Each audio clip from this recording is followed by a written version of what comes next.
लाई के स्नेह तू त चल गइलु जान से।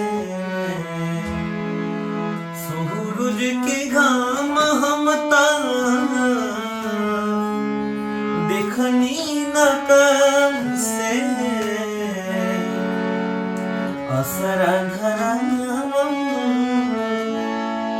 बहुत बात नहीं के।